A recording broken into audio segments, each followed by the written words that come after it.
Assalamualaikum warahmatullahi wabarakatuh. Waalaikumsalam warahmatullahi wabarakatuh.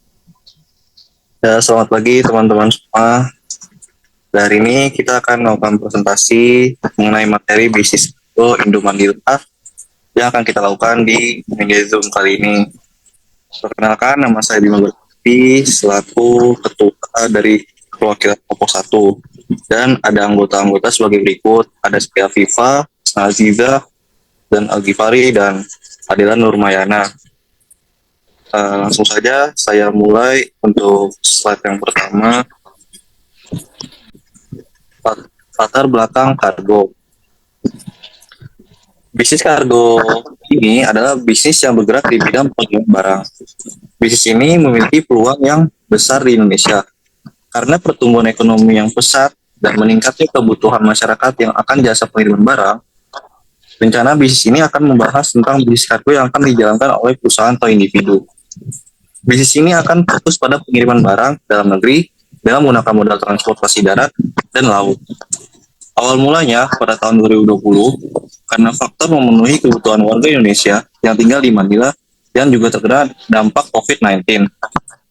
Peluang bisnis di sektor pengiriman jasa kargo sangat terbuka lebar karena semua manusia memenuhi kebutuhan sehari-hari di tengah pandemi. Banyak permintaan dari kalangan buruh untuk dikirimkan barang atau bahan-bahan yang berasal dari Indonesia. Berbagai macam customer melakukan transaksi di bisnis kargo tersebut, di antaranya karena kebutuhan, kualitas produk, dan juga sekedar mengobati rasa rindu. Oleh karena itu, dengan permintaan yang banyak dari para konsumen, membuat peluang bisnis kargo sangat menjanjikan yang tentunya selalu diminati warga lokal yang ada di Manila. Next slide.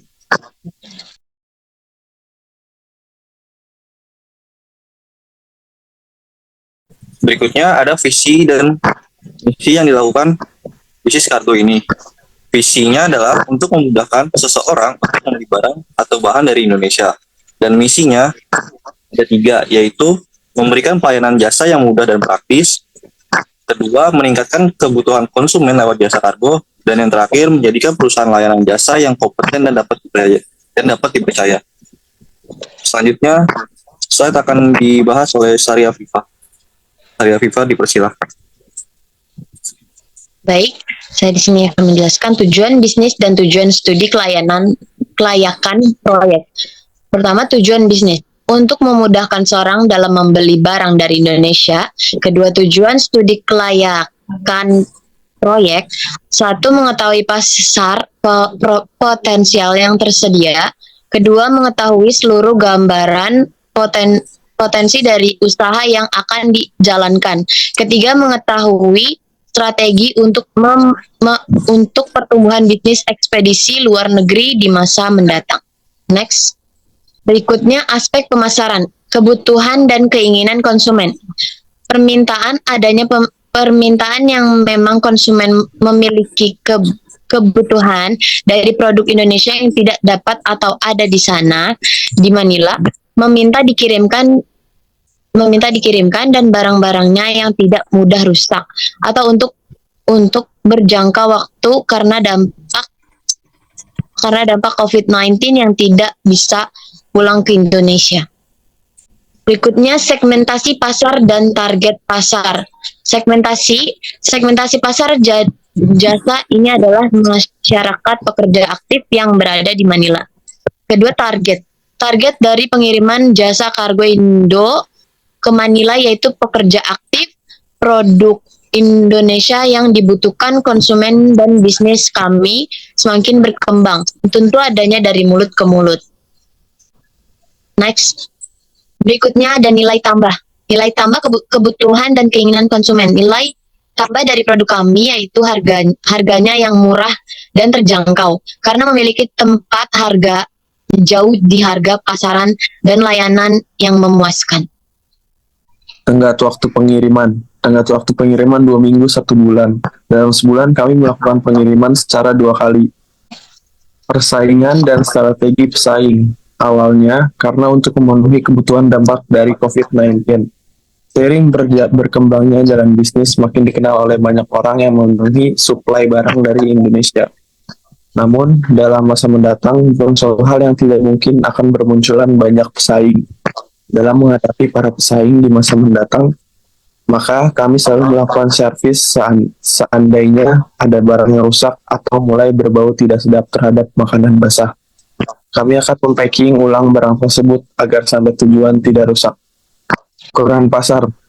Ukuran pasar dalam bisnis ini adalah ukuran secara waktu, yaitu usaha jangka pendek. Bisnis jasa kargo masuk dalam jangka pendek karena bisnis ini dilihat dari pemenuhan kebutuhan atau pemasaran barang atau pembelian. Barang ini dapat ada kesempatan yang dikirim sesuai dengan permintaan, tetapi memiliki batas yang disesuaikan oleh kapasitas maksimum dan faktor kondisi alam yang ada.